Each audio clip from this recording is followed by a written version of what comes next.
एक राज्य में एक राजा का शासन था। उसकी कोई संतान नहीं थी। ढलती उम्र के कारण राज्य के उत्तराधिकारी को लेकर वह बहुत परेशान था। अनेक वैद्यों को दिखाने के बाद भी उसकी कोई संतान नहीं हो रही थी। आखिरकार उसने राज्य से ही किसी योग्य नवयुवक को राज्य की बागडोर सौंपने का फैसला किया।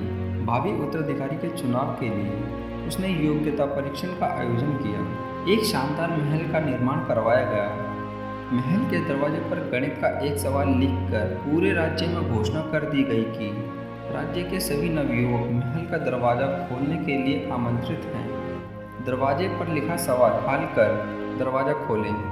जो दरवाजा खोलने में सफल होगा उसे महल उपहार स्वरूप दिया जाएगा और साथ ही राज्य का उत्तराधिकारी भी घोषित किया जाएगा।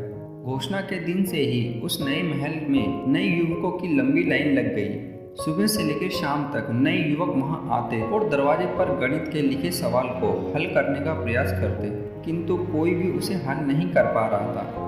कई उसे लिखकर या याद करके जाते और घर पर उसका हल निकालने की कोशिश करते, किंतु फिर भी असफल रहते।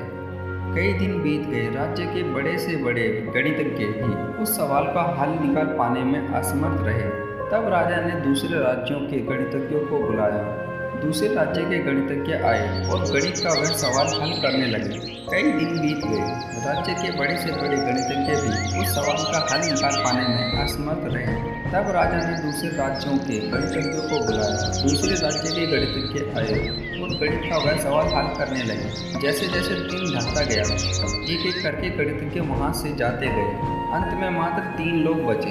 उनमें से 2 दूसरे राज्य के गणितज्ञ थे, लेकिन तीसरा गांव का एक साधारण सा युवक था। दोनों गणितज्ञ जहां गणित का सवाल हल करने में लगे हुए थे, वहां युवक एक कोने में खड़ा होकर उन्हें देख रहा था। राजा ने जब उसे यूं ही खड़ा देखा तो पास बुलाकर पूछा, तुम दरवाजे पर लिखे सवाल हल क्यों नहीं कर रहे? युवक बोला, महाराज, मैं तो बस यूं ही इन प्रसिद्ध गणितज्ञों को देखने आया हूँ। ये अपने राज्य के इतने बड़े गणितज्ञ हैं, इन्हें सवाल हल करने दीजिए। यदि इन्होंने हल निकाल लिया तो राज्य के उत्तराधिकारी बन जाएंगे। इससे बड़ी खुशी की बात और क्या होगी। यदि ये सवाल हल नहीं कर पाए तब मैं कोशिश करके देखूंगा। इतना कहकर युवक एक कोने में बैठकर गणितज्ञों को देखने लगा। पूरा दिन निकल गया और शाम घिर आई, लेकिन दोनों गणितज्ञ सवाल हल नहीं कर पाए। उनके दिमाग में पूरे दिन एक ही प्रश्न घूम रहा था कि आखिर इस सवाल में ऐसा भी क्या है, कैसे ये सवाल हल होगा, कैसे महल का ये दरवाजा खुलेगा। पूरा प्रयास करने के बाद भी वे सवाल हल नहीं कर पाए। जब उन्होंने हार मान ली तो कोने में बैठा युवक उठकर दरवाजे के पास गया और जाकर उसे धीरे से धक्का दिया। जैसे ही उसने दरवाजे को धक्का दिया, दरवाजा खुल गया। दरवाजा खुलते ही लोग उससे पूछने लगे कि तुमने ऐसा क्या किया कि महल का दरवाजा खुल गया? युवक बोला, जब मैं बैठकर सबको गणित का सवाल हल करते देख रहा था तो मेरे दिमाग में विचार आया कि हो सकता है कि दरवाज़ा खोलने का कोई सवाल ही ना हो। इसलिए मैं गया और बस सबसे पहले जाकर दरवाजे को धक्का दे दिया। दरवाज़ा खुल गया। दरवाज़ा खोलने का कोई सवाल था ही नहीं। उसका उत्तर वहाँ उपस्थित राजा ने भी सुना और बहुत प्रसन्न हुआ।